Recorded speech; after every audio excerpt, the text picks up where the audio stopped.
Great. Hello, this is Carol Head, President of the Solve ME-CFS Initiative, and I'm delighted today to have our guest, Dr. Alan Light, PhD, who's going to be talking about new developments in ME research. Before I toss the baton over to Dr. Light, just a little bit about him. He's the Professor of Anesthesiology and Neurobiology and Anatomy at the University of Utah. He's a member of the University of Utah program in neuroscience, the Brain Research Institute, and the Pain Research Center. He obtained his PhD in physiology at SUNY Upstate. And he's published over 110 peer-reviewed articles focused on the peripheral and spinal cord mechanisms of pain and fatigue processing and its descending control. His current research focuses on the mechanisms of sensations of muscle pain and fatigue and the plasticity they undergo following inflammation, injury, and in functional disorders such as chronic fatigue syndrome and fibromyalgia. With that, I have to tell you we're absolutely delighted to have Dr. Light with us and look forward to hearing his comments. Dr. Light? Okay, let's see. Oh, there we're live. Thanks so much, Carol. The first thing I want to do is, of course, thank Solve CFS and its previous iteration as CFIDS. I have to thank them because, in fact, we would not be doing this research on ME chronic fatigue if it hadn't been for them. They funded us when nobody else would and got us started before we got our NIH grants to actually study the patient with chronic fatigue syndrome. So thanks again. Okay, so today what I thought I'd try to do is just tell you about some very new developments in research on ME-CFS. And as things would happen after we had already agreed to do this, things happened. so at least one of the publications I'm going to be talking about has happened only in the last couple of weeks. So and I think your audience will enjoy hearing what's going on. I will get near the end to a study that we just finished but have not published, and I'll talk about that at the very end of these talks. Okay, so first thing, of course, is always the question of, does everybody see this arrow as I'm moving it around? You guys can see the arrow, right? Okay. Yes, Dr. Light. Good. Okay, because I may use the arrow later on. I just want to make sure it was and okay, let me go ahead and switch here. So the first thing, of course, is to thank the people who really did the work. I'm a cheerleader for a lot of this. I'm blinded for a lot of the analyses that we do. We need people that aren't blinded to do the research. So I'd like to thank Ron Hugan, Kathy Light, my wife, who does most of the human research, leaving me to do all of the analysis and all of the deep science that goes on. Andrea White is the exercise scientist who helps us. And most of all, I'd like to thank Cindy Bateman, who is the CFS physician that we work with, who's absolutely spectacular in terms of what she does. And then finally, Jesse Zhang, who is a junior faculty member that helps tremendously. Chris Benson, who's at the University of Iowa, and Marcus Aman, who I will be talking about somewhat later. Okay. And again, I want to thank again Solve CFS as well as a number of other organizations for the funding that has allowed us to go on and do the research that we've managed to do so far. Okay, first thing I'm going to talk about are publications that aren't us at all. These have nothing to do with us, but I'll indicate when, in fact, it has some bearing on what we have done in the past. So very recently, there are new publications that indicate that autoimmune disease may be a cause of chronic fatigue in at least a subgroup of the patients that have this condition. Two of the papers suggest that it might be treatable in some of these patients. Okay, so the first paper I'm going to talk about is the autoimmune basis for postural tachycardia syndrome, and it's by a number of different investigators here. Dr. Lee was the lead author. David Kim is the principal investigator that really initiated a lot of this, and Madeline Cunningham is one of the key contributors to this, and I'll tell you why in a few minutes. This is published in the Journal of the American Heart Association in 2014, and this really got us thinking seriously about the autoimmune mechanisms that might be involved in some cases of chronic fatigue syndrome. So postural tachycardia syndrome is a common in a subset of patients with ME/CFS. And what it is, it involves a rapid increase in heart rate when you stand up. And in fact, the heart rate increases so rapidly and goes so fast that in fact the heart can no longer fill properly with blood, and because of that you get a great decrease in the perfusion of the rest of your body. Then your heart, in attempting to beat very, very fast, actually becomes very inefficient, and because of that you get lightheaded when you try to stand up, and in fact many of these people can't stand up at all. This is unlike other forms of orthostatic intolerance. Orthostatic intolerance means that if you stand up you feel faint, or you actually do faint, where blood pressure remains low or decreases when standing. This happens to a lot of other patients with chronic fatigue syndrome.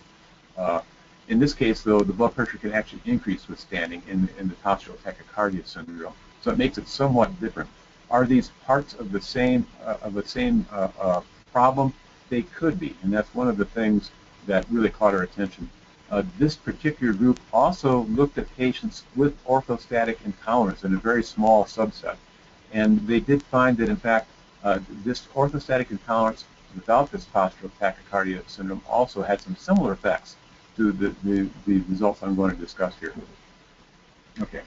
This particular investigation looked at 14 patients with the postural orthostatic tachycardia syndrome and 10 healthy subjects. I compared these 14 patients with the healthy subjects.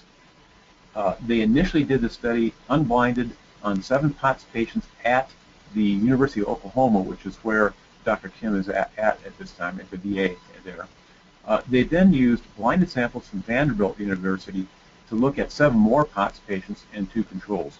So basically they tried to actually use first of all, their own sample to find their initial results, and then to confirm it with a blinded sample from Vanderbilt University. Okay. So briefly what they found was that in many of the patients with POTS, that most, if not all, of their symptoms could be explained by autoantibodies that they have against components of the cardiovascular system. Okay, here's an example of some of the results that they got. And here's where I'm going to try using this arrow. Okay, so this is essentially the amount, even though there are other numbers there and it tells you something else, this is really the amount of autoantibody that these people have. And the controls from their assay are at this level, and this is virtually no autoantibodies. This is the group from Oklahoma here. The group from Oklahoma, and this is the beta-1 adrenergic receptor, which is a receptor that controls the speed at which your heart beats. So obviously for POTS that makes some sense to look at this one. And the sample from the University of Oklahoma, the patients all had, except for one, had an increase in the autoantibodies over that of controls. The sample from Vanderbilt similarly had an increase of the autoantibody to the beta-1 adrenergic receptor over controls. They also looked at a second receptor, the beta-2 adrenergic receptor. Now this receptor is, while it does have effects on the heart, also is very prominent in the vascular smooth muscle that innervates muscle. And there it normally allows for vasodilation of the muscle that's actually working, and that allows blood to flow, much more blood to flow into a working muscle than one that's not working. So if this receptor had an autoantibody that increased its function, it would actually cause constriction of the blood vessels rather than dilation. And that's exactly what they did find. So what we see here is that these particular autoantibodies against the beta-2 adrenergic receptor are also elevated, both in the group from Oklahoma and in most of the people that were from Vanderbilt, the patients from Vanderbilt. They also found, though, that there were autoantibodies produced at a lower level in adrenergic receptors, the alpha adrenergic receptors. Alpha adrenergic receptors normally would cause vasoconstriction in muscles that aren't working. So, and therefore they would increase the blood flow to the muscles that were working. But in fact, in this case, there are autoantibodies against the alpha adrenergic receptors that causes less of the vasoconstriction to occur in these POTS patients, both in the group from Oklahoma and in the group from Vanderbilt.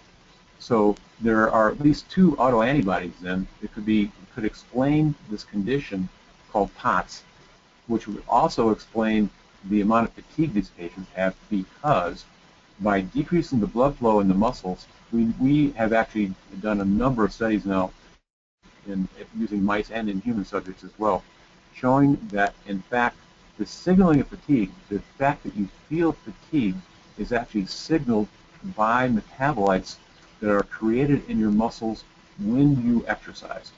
So, yeah, and what happens then is there's a signaling that goes to your brain and says, hey, I feel tired. But there's also a signal that goes to other parts of your brain that actually will either shut down your motor command, meaning you can no longer contract your muscles, and they also will go to a center in your brain which is responsible for your sympathetic nervous system ability to increase the blood flow dramatically in the muscles that are working. So the signaling of fatigue caused by the metabolites that you build up when you exercise normally cause the sensation of fatigue, but they also then wash out the metabolites that signal fatigue, so make the fatigue go away. If you don't properly signal the state of fatigue, and or you don't properly get rid of the metabolites, you could maintain the sensation of fatigue basically indefinitely, and the fatigue could increase more and more if you don't have the proper regulation of the blood flow in your muscles. So this got us really interested. This particular paper was sort of a revelation to us about how important this was. We knew there was a possibility for autoantibodies causing chronic fatigue syndrome. Cindy had done a lot of work looking at this, but we didn't know exactly how this could happen until we saw this paper, and we realized now we do understand the mechanisms. This is something we've looked at in a lot of detail.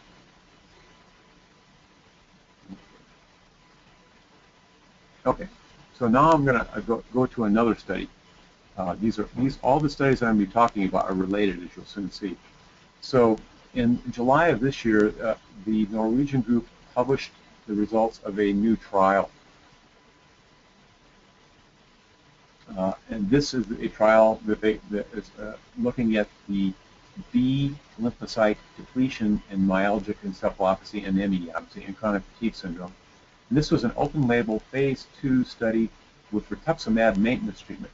Many of the people that have been looking at chronic fatigue syndrome for a long time, including a lot of the patients, know that there was a study done previously using rituximab as a potential treatment for chronic fatigue syndrome. And this is the group from Norway. Flugi is the lead author on this one and the principal investigator of much of the work. So in 2009, people may be aware of this, same group had done a case series study that indicated there were positive effects of rituximab in some patients with chronic fatigue syndrome.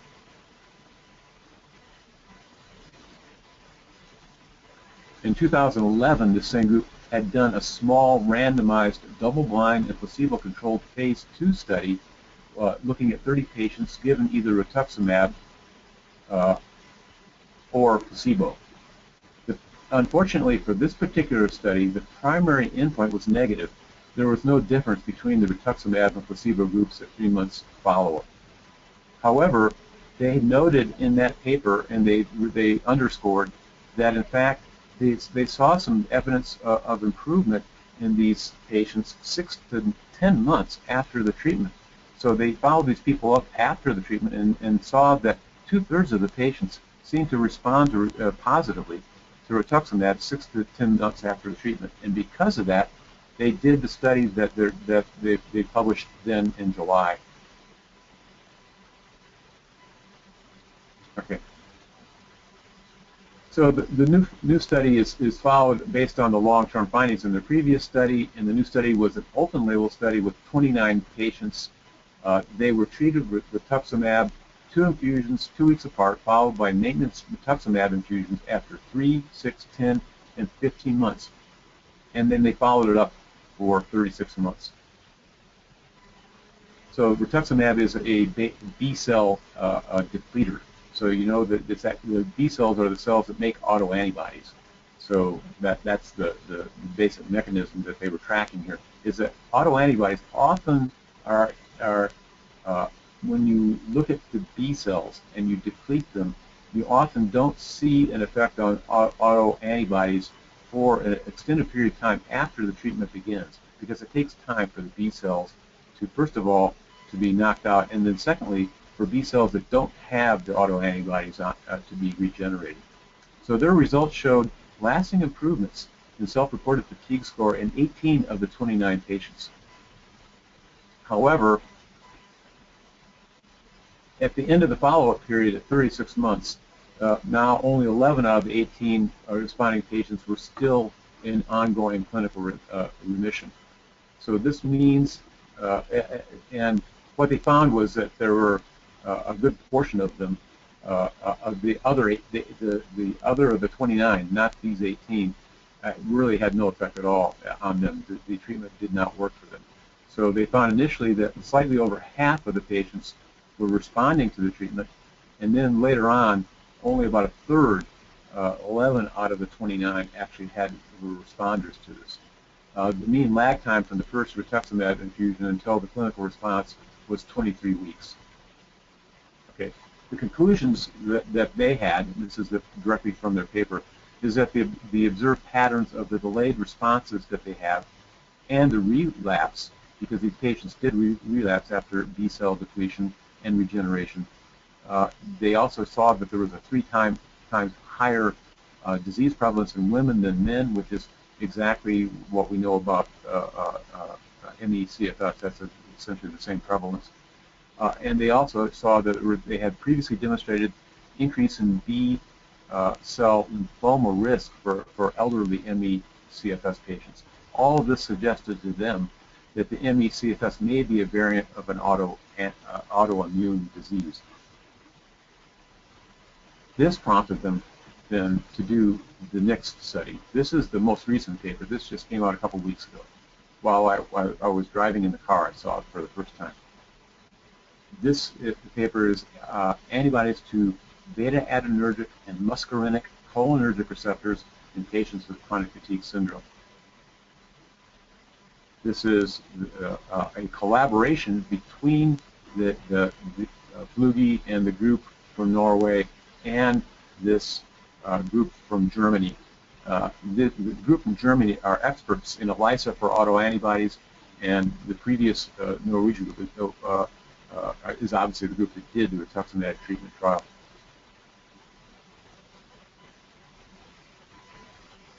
Okay, what they found was that approximately 30%, what they did is they looked at a large number of patients here. They looked at 268 patients. Most of these were actually from Berlin and in Germany, other parts of Germany, and they found that 30% of those patients with chronic fatigue syndrome, as they defined using the Fukuda criteria, about 30% of them had autoantibodies against the beta-2 adrenergic receptors and or acetylcholine receptors. Those are the muscarinic receptors. The acetylcholine, muscarinic is another name for some types of acetylcholine receptors. In the responders, now the other thing they did here is some of those 268 patients were from the same group that they had done the previous study that I just discussed before this, where they did the rituximab treatment. And what they did is they looked at the responders to the B-cell reduction therapy that they did in that study, the rituximab trial, And if they looked at that, they were able to get back 25 of the 15 of the 25 that were treated in that previous study. So they also did look at the non-responders. So they looked at 10 of the 25. So they got 15 of the original 25 that were responders, and they got 25 total that were there, and 10 of the non-responders to come back and actually give them samples so they could look at this. And what they found were that many of the responders had high levels of autoantibody against beta-adrenergic receptors or acetylcholine receptors. Okay. And the levels of these antibodies, this is one of the remarkable things. They had samples from these patients before they were treated with rituximab and after they were successfully treated with rituximab. And what they found were that the levels of the autoantibodies decreased to normal levels following successful treatment with rituximab. Now, I'm going to show you exactly how many patients and what happened to them, how the autoantibodies actually did change, because the statement they just made is a little bit overblown given the actual data here. This is the actual data. So this is the responder group. So these are the patients that had responded to the rituximab treatment and improved clinically. These are the non-responders. These are the patients that did not respond to the rituximab therapy that they gave. And what you see here is the decrease that you see. This is before the treatment with rituximab. This is after the treatment with rituximab, at 24 months after the rituximab. And what you see is that these 4 patients greatly improved. They became normal in terms of their beta-2 adrenergic antibody load, the antibodies that they had. These 2 patients also decreased and became in the normal range. But these patients were basically in the normal range to begin with, so they really didn't. So saying that they all improved, I don't know. I think that's a little bit overblown. You'll also see that at least some of the non-responders, the ones that didn't respond to rituximab, also had an improvement in their autoantibodies following the rituximab treatment, even though they didn't have any actual improvement.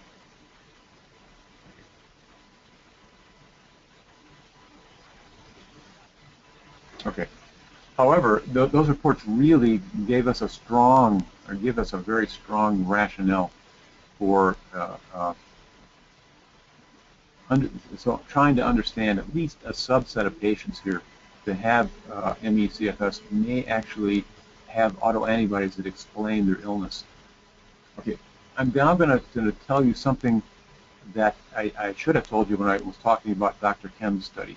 So you can ask the question, well, why do these patients suddenly start to make autoantibodies? Because did they have them their whole lives?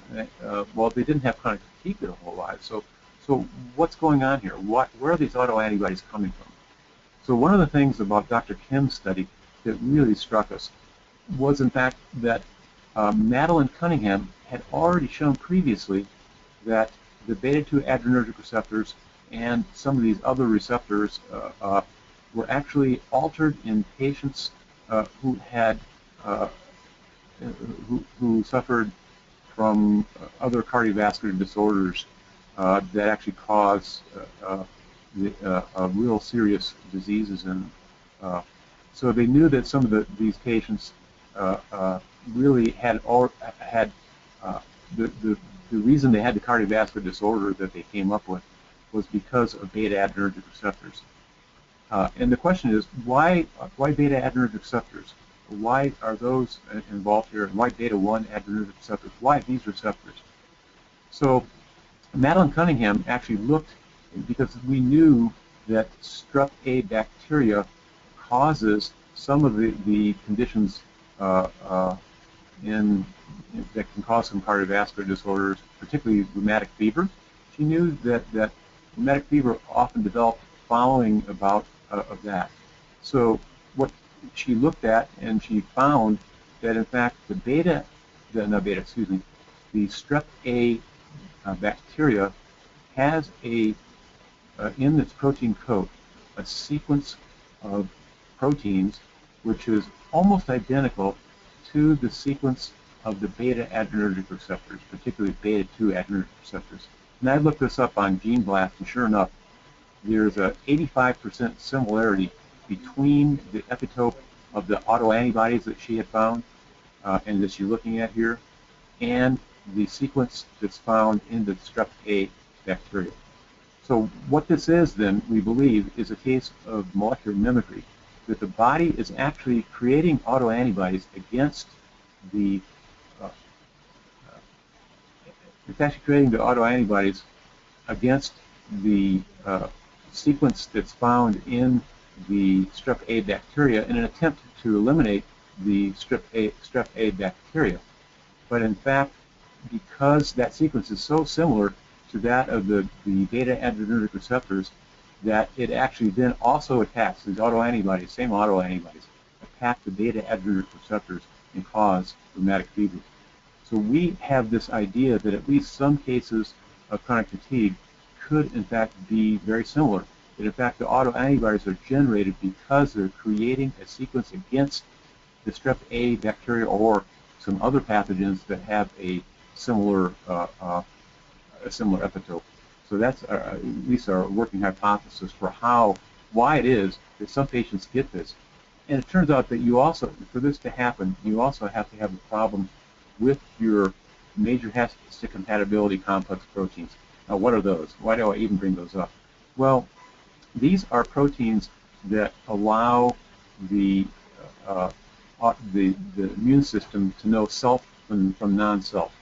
So they know then that you should not create autoantibodies or any antibodies against your own tissues. So every cell in your body has this major histocompatibility complex, at least a portion of it, attached to them, and that's the sign that says, hey, look, this is somebody you shouldn't attack. Okay, you shouldn't attack me because it's you. You'll kill yourself if you do that. So in order for you to make an autoantibody like this one against beta 2 adrenergic receptors, there has to be something different in that complex that actually causes that to happen.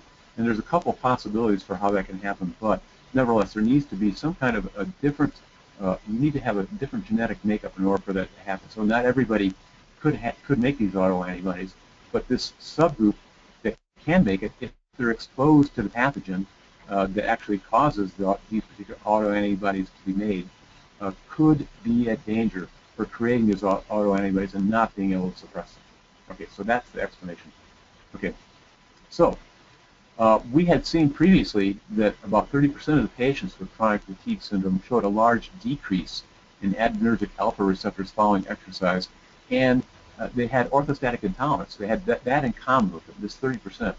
And this suggested to us that maybe that 30% of patients that the German group found in their patients that had the autoantibodies, maybe this is the same subgroup. So maybe this subgroup of patients with this disease are actually having it caused by autoantibodies. All right, so currently we've been collaborating with Dr. Madeline Cunningham and Dr. Kim at University of Oklahoma, and they are currently, right now, running blinded autoantibody assays on serum for chronic fatigue patients that we provided to them, and particularly from the subgroup that has the orthostatic intolerance and POTS. So we're looking at both groups, that both the patients with just general problems as well as, orthostatic intolerance, as well as patients that have very well-defined POTS. And we gave them blinded samples and we gave them controls, and they don't have any idea which is which. So hopefully very soon we'll know whether in fact it is the case that this is, we can extend this to a much larger sample than Dr. Kim originally reported. All right. Okay. So now I'm going to switch gears again. So I think I'm doing it just right for time. So we've just recently conducted a double-blind crossover study trial of pregabalin, also called Lyrica, for fibromyalgia and chronic fatigue syndromes. We did this because our previous gene expression studies, which some of you may be familiar with, we published a couple, at least actually 4 or 5 papers on gene expression in chronic fatigue syndrome. We had seen that, in fact, patients that were being treated with pregabalin and gabapentin were, in those people, that that they had normalized gene expression and decreased pain and fatigue in a subset of those patients. So a small group of that looked like it was actually improving their function. This was a surprise to us. We found only 2 treatments, believe it or not, that were actually significant in our gene expression studies. One of them was this. The pregabalin and gabapentin drugs were effective in normalizing gene expression. The other one, and some of your patients may understand this, were opioids. Opioids look like they do improve the gene expression. Unfortunately, they do it fleetingly, and it doesn't last. So it's not a good long-term treatment. And this may also be true with the pregabalin and gabapentin. But we wanted to understand exactly what was going on with this pregabalin and gabapentin. Was it real, or was it just in our gene expression studies that we were being fooled by large amounts of data and we could just pick it up? So we wanted to do this study to try to look at using a double-blind crossover study to actually study whether, in fact, it was true that these drugs, gabapentin or pregabalin, we focused on pregabalin, were in fact effective in treating at least a subset of patients with chronic fatigue syndrome.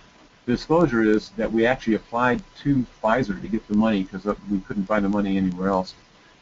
And the only restriction was, so this was an investigator-initiated grant, so the only restrictions are that we have to actually give them a copy of the manuscript before we publish it. We haven't published it yet, but we have to give them a copy and they can look at it for, I think it's about a month before we can actually publish it. But we're allowed to publish it freely after they take a look at it.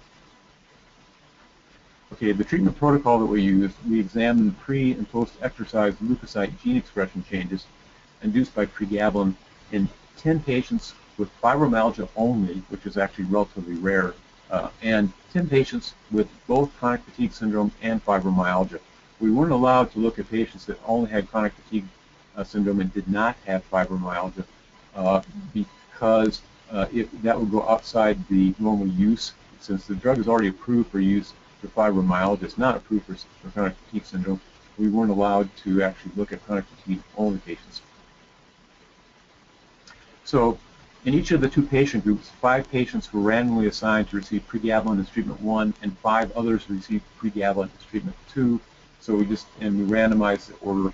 We found, in fact, there was virtually no order effect. There was only a very small order effect, so that didn't matter. Initially, we gave a total, the daily doses were 150 milligrams, and then titrated this upward over 2 weeks to achieve the 300 to 450 milligram dose, and then maintained this at the highest effective and tolerable level for 3 additional weeks. This was all done by our clinical collaborator, Dr. Bateman. We were totally blind to what was being done, what they were being administered, and so were the patients. Interestingly, some of the patients were sure that they had been given pregabalin or placebo, and many of them were wrong. Some of them were right, because there are some side effects of pregabalin. Some of them had had pregabalin previously, therefore recognized it from that, but most of them were actually naive. Okay, this is what we found. So of the patients, it turned out that only 9 had fibromyalgia only. We tried to make it 10 and 10, but in fact it turned out when we actually did our measurements in the lab as opposed to the screening that Cindy did, we found that this was the actual number. We had 9 that had fibromyalgia. We had 11 that had chronic fatigue syndrome and fibromyalgia. There were 2 male and 18 females altogether. Conveniently, 1 male was in the fibromyalgia group only, and 1 male was in the chronic fatigue and fibromyalgia group. But that's actually to expect by the odds, given that 2/3 of the people will be, that most of the people would be female anyway, and that's not too unusual. What we found were that in fact there were both responders, so some people actually got better with the treatment with pregabalin, and some people did not get better. And of that, we found that 13 of the 20 got better, and 7 of the people did not get better. And this was gauged by a clinical improvement in their self-reported scores of the fatigue and all the symptoms that they had.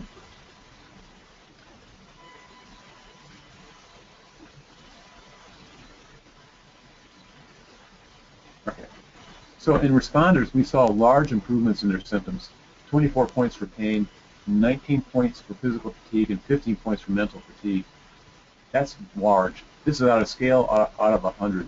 So for pain, these are the patients, the same patients when they were on placebo. These are the patients' pain scores when they were on Lyrica. Okay, this is actually a highly significant change, and it was very noticeable. Some of the patients felt like they had been totally cured, at least for a period of time. This is their physical fatigue, how much the physical fatigue they had. You'll see similar improvements. This is for mental fatigue, the mental fog that these patients have, and they also improved. The mental fatigue, the least of the group, but still, all of these improved. And this is in spite of the fact that one of the side effects of Lyrica for patients that are not chronic fatigue patients, for other kinds of patients, is fatigue. So the fact that their fatigue got better is really remarkable. Okay, we also found that there were physiological signs of improvement. So if we looked at the heart rate during exercise, for most of the patients who respond to Lyrica, we saw that their heart rate decreased.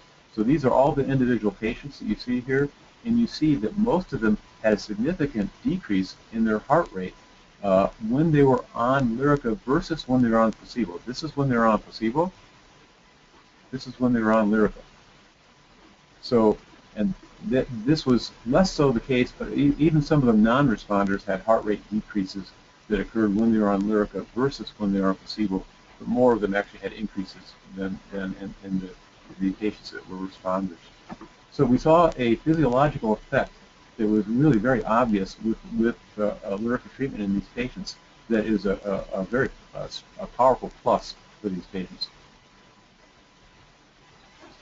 In addition to that, we saw gene expression changes in these patients that made a whole lot of sense once we had the data here. Remember, I told you previously we'd seen the gene expression results, and essentially the results of the gene expression changes in these patients that responded versus those that didn't respond fit very well with our previous gene expression analysis. So you don't really need to know what all the genes are, other than the fact that these are major genes that are signaling fatigue. Okay, and this is normal. These are our patients. These are controls. So this is what a control should look like. You should see a decrease in these genes. These should increase as they show here. And these genes this is over time. So 8 hours, 20 hours, 40 hours. Each of the different colors is a different gene. And you'll notice that in these patients, these should go down following exercise, and they should return to normal very slowly following exercise. And these genes, these two genes here, went up, and they should stay up following exercise. Well, this is what happens to the patients. So the first thing I'm going to show you are Lyrica responding patients when they're on placebo. And you'll notice that they don't look at all like the controls. In fact, they have a reverse response here. So instead of decreasing, these genes, which are actually the ones that signal fatigue to your brain, okay, they should go down following exercise. But in fact, in the patients when they're on placebo, these are patients when they're on placebo, they go up. They go up and or stay the same. And you see this happens and gets worse over 48 hours. Okay, let's look at these same patients when they were on Lyrica, though. These are the responding patients. What you see now is a very pronounced normalization of their gene expression, so that now their gene expression looks much more like the controls than it did when they were on the placebo. Okay, then, so what happened to the patients that did not respond? These are the non-responders. So these are the non-responders on placebo, and you'll see that they don't look like the patients I showed you, the ones that responded. So there's some difference already in their gene expression on placebo from patients that do respond. And you'll notice here that when they're on placebo, they have some similarity to controls, more similarity than the other patients did. So they had something different to start with. Let's see what happens when they're on Lyrica. On Lyrica, this is what happens. Now these people look like the patients who were, they look like the Lyrica patients when they were on placebo, not when they're on Lyrica. And in fact, what we saw when we actually looked at the symptoms that were going on in these patients not only did not get better when they're on Lyrica, they actually got worse. they had worse scores in all their fatigue scores and almost everything else as well. So in fact, for those patients who felt like Lyrica didn't do them any good, yeah, this is exactly what's happening. You can actually feel much worse. Okay. So the conclusions overall then from these most recent studies that I've showed you are that pregabalin can be at least a short-term treatment for a subset of chronic fatigue patients as well as for a subset of the fibromyalgia patients. Some patients can have a worsening of symptoms when they're given pregabalin. It should be expected in at least half the patients. And the physiological measures are associated with behavioral improvement in chronic fatigue symptoms caused by the pregabalin. So I think with that, I'm going to stop because I think I'm right about on time here. And I'm actually going to then turn this back over to, I don't know whose meeting is, Dr. Head, I think, is doing that. So I'm going to turn it back over to her. Thank you. Well, thank you, Dr. Light. This is Carol Head, and I very much appreciate your presentation. We have lots of questions, perhaps more than you'll be able to get to, but let me pose them to you. And I would remind everyone that Dr. Light is a researcher and not able to give medical advice, and many of these questions are quite specific, but I think they may be of interest to the group. So, first question. What type of patients are used in the 3 studies you talked about? Are they all one level, or do they vary in severity? Was there a difference in the severity of ME/CFS in the results? Yeah, so those groups, they did give a full listing of all of the conditions those patients had, and they were a wide range. So the treatment trials were done specifically on a group that was a little more severely affected. The large trial, the one that had the German patients, that was actually an entire range. Whether or not the condition that they had was related to, in other words, how severe they were affected was related to the treatment, whether the treatment worked or not, that seemed to be not the case. So they seemed to, they actually did report that in their paper. And that paper is available online, and I think at this point, I'm not sure it's freely available though, because it's not from the U.S., which it would have to be if it was from the United States. So, but you can go back and look at that and see that. Great. Well, thank you so much for that. The next, there's actually 2 questions, both related to POTS. Here, I'll ask both of them together. I have both hyperadrenogenic POTS and CFS diagnosed by the Mayo Clinic. There seems to be an extraordinary overlap between the two. Where does one start and the other stop? And then another questioner, what's the relationship of POTS and ME/CFS? Some people have only one. Right. Yes, and that's in fact the case. That you can have POTS and not have CFS. You can have CFS and not have POTS. Both of remember, POTS is a very specific type of orthostatic intolerance. It has to do with this tachycardia part of it. It's possible that and it turns out that a large number of the patients, 30% of the patients in our studies at least, and we've done more than one of this, 30% of the patients have orthostatic intolerance. Of that, only a relatively small subset have POTS. So that's that relationship. So the truth is that the POTS condition may not, in some cases, meet the chronic fatigue standards, even though these patients do have a lot of fatigue. They don't meet the level of fatigue, and they don't have any of the other comorbidities that are often associated and really have to be associated to make the definition of chronic fatigue syndrome. So that's the difference.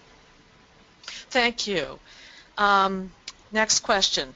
According to Dr. Doug Wallace, CFS is caused by mitochondrial dysfunction. Do you agree? Yeah, so I had a good time to look at this one, and I went back and looked at the whole lecture on this, and then somebody today gave the answer, which is the case. So, you know, when I keep talking about autoimmune disorders here, and remember I've been saying a subset, and I've been trying to emphasize it because I'm over-enthusiastic in the sense that I believe that a large number of the patients could have chronic fatigue because of autoantibodies. Well, I think that lecture was much the same thing. It was a little bit overblown in the sense that, yeah, mitochondria can and definitely cause fatigue, no question about it. However, if you look at chronic patients, we generally see that there's a much simpler cause that we can actually look at, and that is that these patients often got their condition following like an Epstein-Barr infection. So they had mononucleosis, and then about 20% of those patients go on to develop chronic fatigue syndrome. Or they had the flu, and then after a period of time, they developed chronic fatigue syndrome. So in that case, it's a simpler explanation that either a virus or some result of the viral infection actually caused the chronic fatigue syndrome, not a change, a mutation in their of some kind in their mitochondria. Now, that being said, mitochondria are extremely important for fatigue. So, so I do believe that at least some cases of chronic fatigue syndrome could be in fact caused by alteration or even attack by a pathogen on your mitochondria. So that, I think, is probably the case. At least a small, if not a bigger subset may be affected by that. Our own gene expression studies that have actually looked at the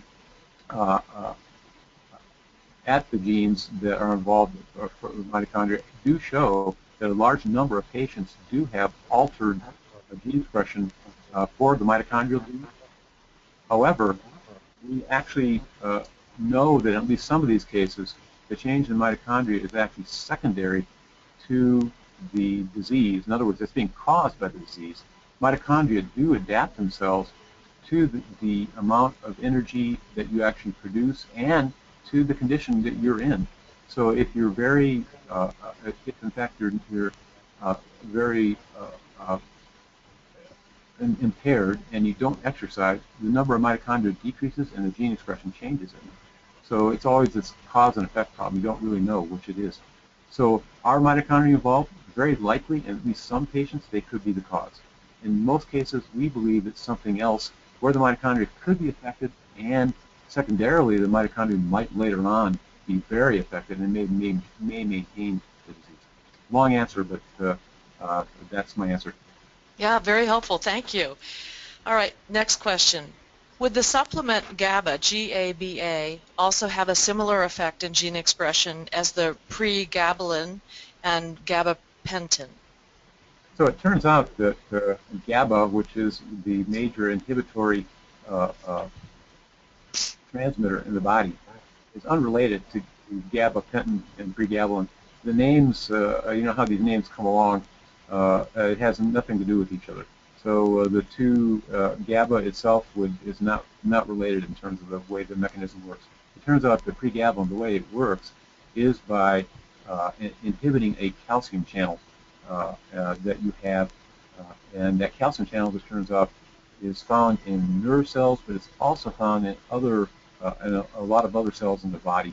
And we've just done some recently very interesting studies on that to indicate that there could be actually a peripheral action of pregabalin, and you could maybe peripherally apply it, which would be really interesting if it could work out, because then you could get rid of some of the nasty central side effects that occur. But that's the answer. Sorry. Well, thank you. All right, next question. Any experience with Botox injections for patients with elevation in the 2,5-A synthetase? That I haven't done. So Botox, I know, can significantly help in a number of conditions that do happen with chronic fatigue syndrome. For example, with migraine, sometimes that can help. But in terms of the synthetase, no, I don't know anything about it. Sorry. Oh, no problem. Thank you. Next question. This is interesting. A patient was accidentally on copazone. I hope it's C-O-P-A-X-O-N-E, an MS immune modulator for 6 weeks. During that time, the patient had an astounding reduction in fatigue. Doesn't that further solidify the notion that CFS is an autoimmune-related disease? Yes. A big round yes. We've known about some of those cases. We've seen some other instances of that. Of course, anecdotes like that, that's not a really scientific way to deal with this. You really need to look at larger numbers. And so we're really trying to get the smoking gun here, and we really hope we find it. I hate to be over enthusiastic because right when you do that, everything falls apart. But we're really hopeful that at least some of these cases are explained by that, and which means we'll have available to us a whole series of treatments. The treatment in multiple sclerosis and rheumatoid arthritis, it's amazing where we've come from the last just very short period of time. The last 5 years has been really amazing, and we're hoping that that improves. There are, in fact, now some drugs coming along that will actually selectively target not just the B cells, so you're not wiping out your whole autoimmune response, but in fact, you can actually target individual autoantibodies. And so there is really hope in the future that we can really treat autoantibody diseases. And if at least some of the patients have that, we may have some good treatments available very soon. Great. Well, that is good news. Thank you. Next question. If opioids improve CFS-ME in some patients but are fleeting, quote, fleeting, has anyone looked at rotating opioids for a continued positive effect? So that has actually been done, and that can work. So, on and off type of thing. The problem is, of course, the patients don't want to go off because they still think it's doing them some good, even when it's not. So it's very difficult to wean yourself off opioids. So it's problematic, which is too bad. So the opioids are great for a short-term response. They're terrible when it comes to long-term use. Thank you. All right, here's our last question, and it's very broad. Is there now a treatment or treatments found for ME/CFS with your research or others? And is this still something for the future? And if something for the future for treatments, how long will it take? Yeah. Okay, so that's a very good question, and this is one, of course, that would be best answered by Cindy Bateman, our clinical person, since I know I can't recommend treatments of any kind. But in fact, Cindy is very, very good at finding treatments for these patients. So, and there are a number out there. So some of them include treatments with drugs that will prevent the vasoconstriction or enhance the vasoconstriction, because both can happen in these patients. And so Cindy does have treatments for those. A thing called Midodrine is one that she uses, and several other drugs she uses.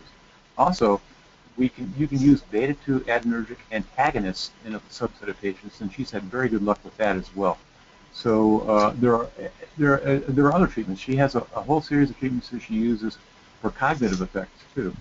So yes, there are treatments. Now, none of these are cures. One thing, let me tell you, is that cures are out there, but in fact we know not how they work. So some patients just spontaneously get better and never get sick again. It's very few, but that happens. So there must be then something that happened that made them better, but we don't know what it is. So there must be a way to do that. And part of it is we believe there are some gene alterations that are going on. A thing called epigenetics is going on. We do have epigenetic drugs that could change this, and there are new strategies coming out right now for using actually gene editing. And there's been a couple cases that's done in people, not people with chronic fatigue syndrome, but other diseases. So it is possible in the future that if there is a genetic predisposition or whatever is maintaining the disease, we can even affect that. So how long will it take? Well, I told you some treatments are available now. I wish more physicians knew about this. I get a lot of phone calls and emails about this. I send them all to Cindy. I always tell them to have their physician call Cindy or directly contact Cindy, and she very often is able to respond to them and find a treatment that does help these patients. Great. Well, with that, Dr.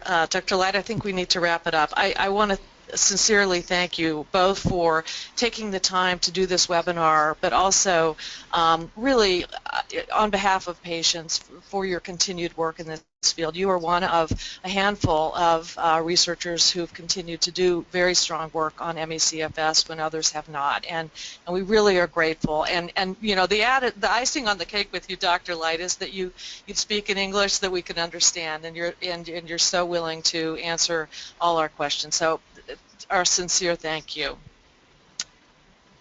Thank you. I would also.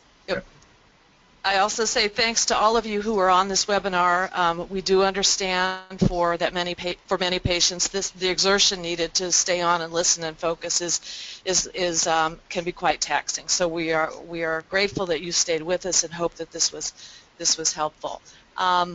Last up, we do have 2 more webinars in our series this year. Next is November 19 with Dr. Dane Cook, and our webinars are always on Thursday at 10 a.m. Pacific time. And then the last of the year is on Thursday, December 17th, with our own new research director, Dr. Zahir Nali, talking sort of the year in review, talking about research broadly into ME/CFS throughout 2015. So we hope you can join us for those, and thank you all so very much. Bye-bye.